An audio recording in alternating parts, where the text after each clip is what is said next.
The small town of Black Hollow was known for its eerie silence and the dense forest that surrounded it.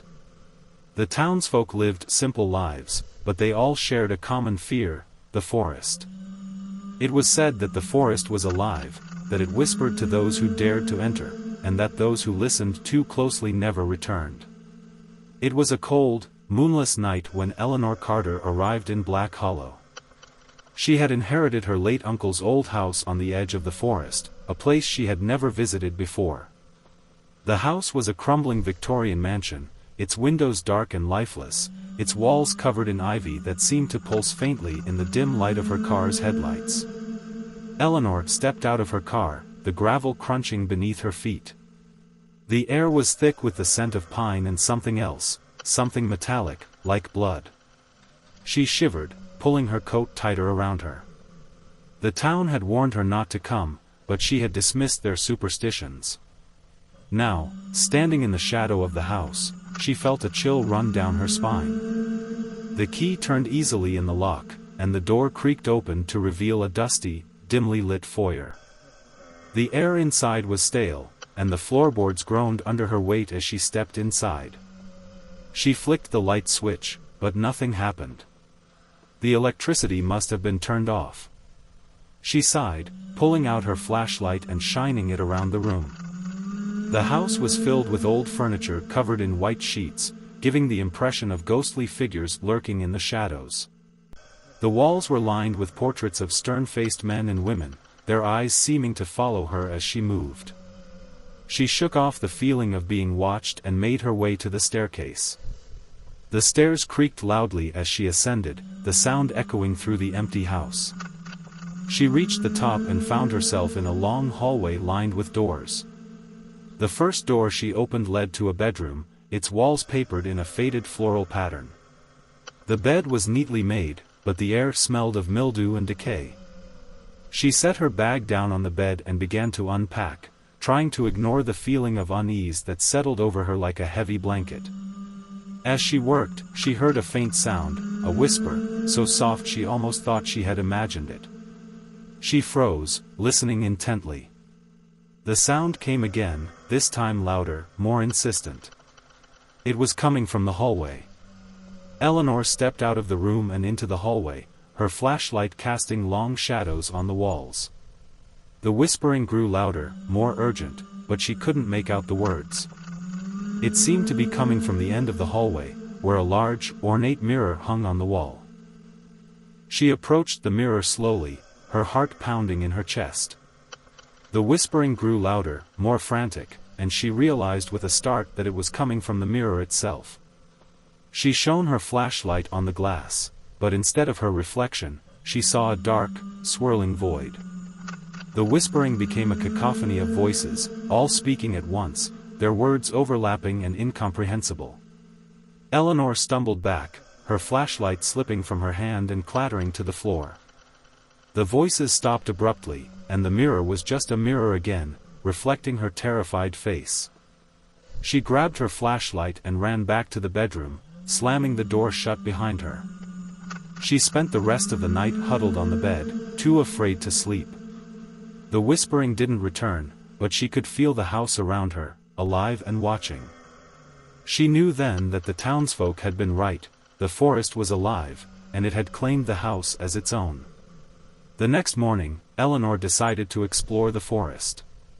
She told herself it was to clear her head, but deep down, she knew it was because the forest was calling to her. The whispering had planted a seed of curiosity in her mind, and she couldn't ignore it. She packed a small bag with supplies and set off into the forest. The trees were tall and ancient, their branches intertwining to form a canopy that blocked out the sun. The air was thick with the scent of earth and decay, and the only sound was the crunch of leaves under her feet. As she walked deeper into the forest, she began to hear the whispering again. It was faint at first, but it grew louder the further she went. The voices were clearer now, and she could make out some of the words. "Come closer," they whispered. "We have been waiting for you." Eleanor's heart raced, but she couldn't stop herself. She followed the voices, her feet moving almost of their own accord. The forest grew darker, the trees closer together, until she found herself in a small clearing. In the center of the clearing was a large, gnarled tree, its roots twisting and writhing like serpents. The whispering was coming from the tree. Eleanor approached it slowly, her breath coming in short, shallow gasps. The tree's bark was rough and cracked, and as she reached out to touch it, she felt a sudden, sharp pain in her hand. She pulled back, staring at the blood welling up from a deep cut in her palm. The whispering grew louder, more insistent. "Join us," the voices said. "Become one with the forest." Eleanor felt a strange pull, a desire to give in to the voices. She stepped closer to the tree, her hands still bleeding. The roots began to move, wrapping around her ankles and pulling her closer. She tried to resist, but the voices were too strong, their words filling her mind until she could think of nothing else. The roots tightened around her legs, pulling her down into the earth. She struggled, but it was no use. The forest had claimed her, just as it had claimed so many others before her. As she was pulled under, the whispering stopped, and the forest was silent once more. Days passed, and the townsfolk began to notice that Eleanor had not returned from the forest. They searched for her, but they knew it was futile. The forest had taken her, just as it had taken so many others. But Eleanor was not gone. She was still in the forest, her body entwined with the roots of the gnarled tree. Her mind was filled with the whispers of the forest, and she could feel its power coursing through her veins. She was no longer Eleanor Carter, she was part of the forest, one of the whispering shadows that lurked in the darkness. And so, the forest grew stronger, its whispers reaching out to those who dared to enter. It called to them, tempting them with promises of power and immortality. And one by one, they came, drawn by the whispers, never to return. The town of Black Hollow remained, its people living in fear of the forest and the shadows that lurked within.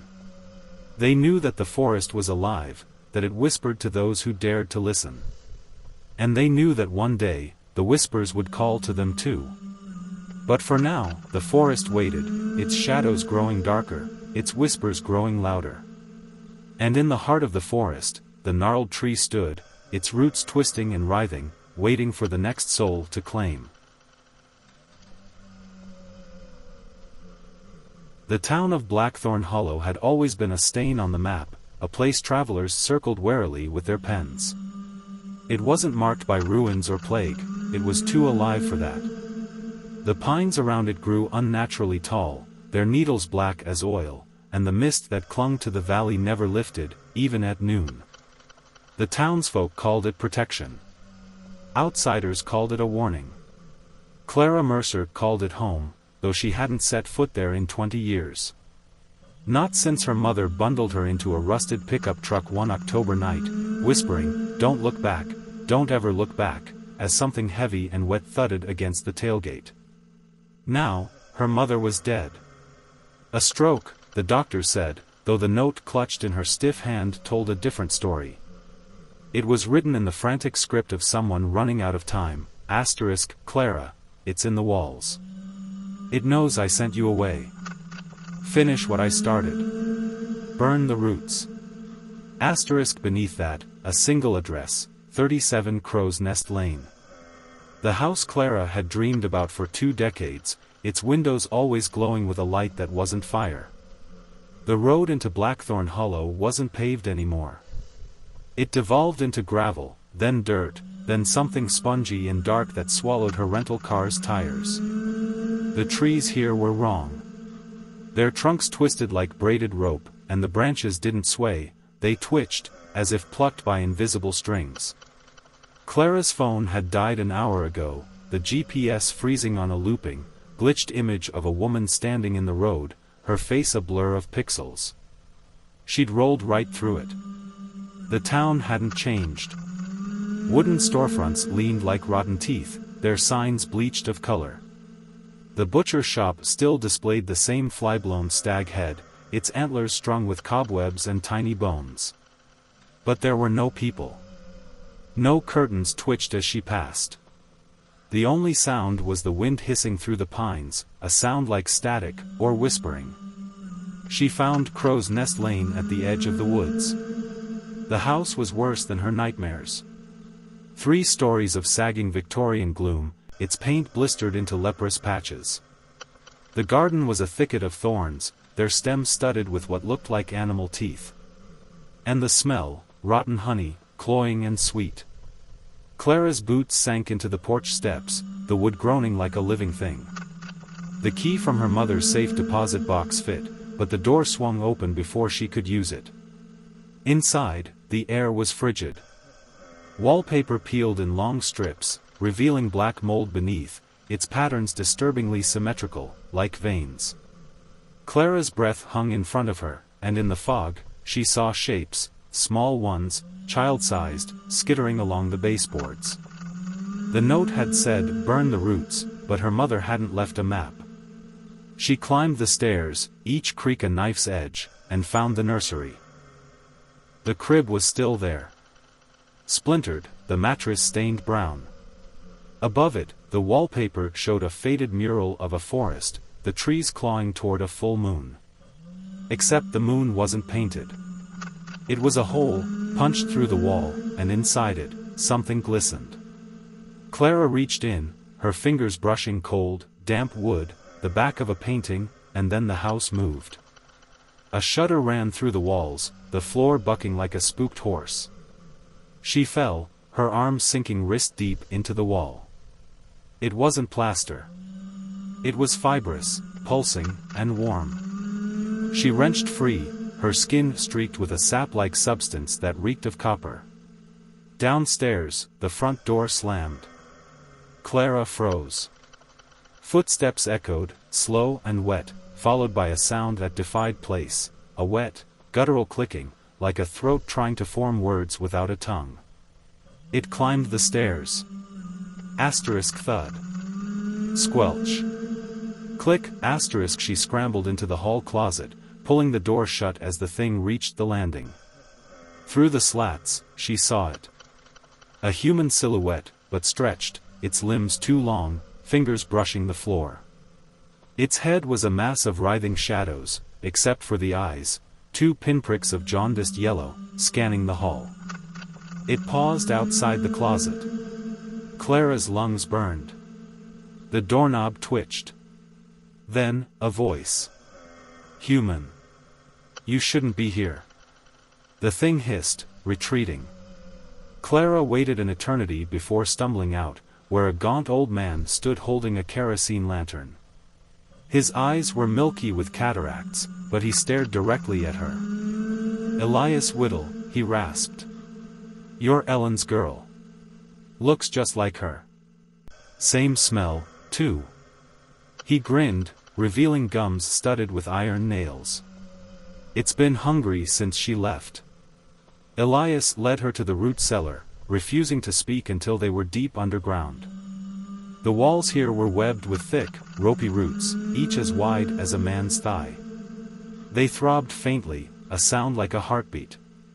"Your mama tried to burn them," he said, gesturing to a pile of ash and a rusted hatchet. "But you can't kill a tree by scorching its fingers. Gotta find the heart. Problem is, the heart's alive. Moved into town after she left. Fed well, too." He chuckled, a sound like gravel in a tin can. "That's why there's no kids in Blackthorn anymore. Why the graves out back are so small." Clara's stomach churned. "The thing upstairs, what is it?" Elias's smile faded. "A guardian. Or a shepherd, maybe. It keeps the roots fed. You seen the scarecrows in the fields? They ain't for crows." He pressed a jar into her hands, thick, amber liquid. "Turpentine from the oldest pine. Fire's the only way. But it'll fight you. It'll use them. Them." Clara learned quickly. That night, as she piled kindling around the cellar's largest root, the whispers started. Not from the house, from her own mind. "Mommy's here." Cooed a voice that was hers and not hers. Shapes flickered in the corners, a woman in a floral dress, her back turned. A child's hand, beckoning. The roots began to bleed, a viscous black ooze that hissed where it touched the turpentine. Clara struck a match. The scream was unearthly. The house bucked, floors splitting as roots erupted like serpents. Clara ran, Elias's laughter chasing her as the fire spread. Outside, the town was awake. Dozens of figures stood in the streets, their faces waxy and blank. No, not figures. Scarecrows, stuffed with straw, their mouths stitched into smiles. And behind them, the thing from the stairs, its shadowy maw unhinging as it lurched toward her. Clara sprinted for the woods, the turpentine sloshing in her backpack. The trees were closer now, their branches knitting into a canopy that choked out the moon. The roots here were worse, a living carpet that grabbed at her ankles. She could hear it behind her, the thud squelch click gaining. Clara doused a knot of roots, the flame catching with a roar. The forest screamed. The trees bent, their branches spearing toward her like javelins. One grazed her shoulder, drawing blood, as she reached the clearing. At the center stood a single pine, its trunk wider than a house, its bark etched with faces, dozens of them, mouths open in silent howls. The heart. Clara emptied the jar, the turpentine pooling in the grooves of a twisted smile. The thing was on her now, its breath frigid, fingers closing around her neck. She dropped the match. The explosion knocked her into the dirt.